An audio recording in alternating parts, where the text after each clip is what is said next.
With business, where the National Treasury could cut off funding to some of the state corporations that have been struggling to stay afloat because they are draining public coffers.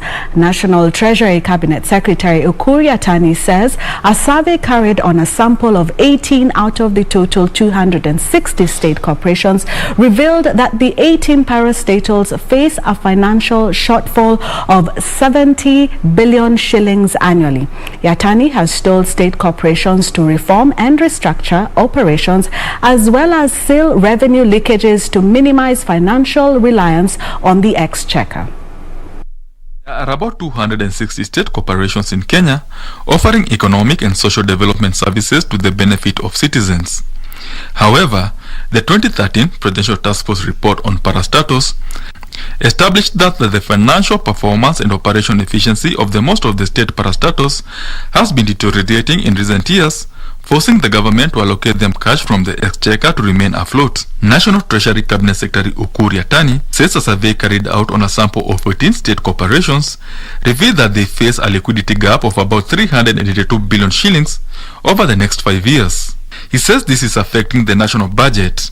Yatani cites Kenya Airways, in which the government has a 48.9% stake, that received 28 billion shillings in the last financial year to meet the carrier's liquidity needs and debt obligations. To address this, he says the National Treasury is working with the state corporations to reform and restructure the operations, seal revenue leakages in efforts to minimize or altogether cut off their financial dependency on the government. You may want to know that KBC is heavily indebted. It has to do with the staff rationalization. You may want to know that our wage bill consumes 72% of our budget. And when you put that again in context, you realize in the larger public service, the wage bill is in the vicinity of 48%. So these are matters that we must deal with. Yatani says unprofitable state corporations pose high risk to the government due to the large debts they owe as well as the repayment risks. He says the National Treasury is reviewing the business models and operating environment as well as improving performance, monitoring of individual state corporations with a view of proposing solutions. Benson Rioba reporting for Prime Edition.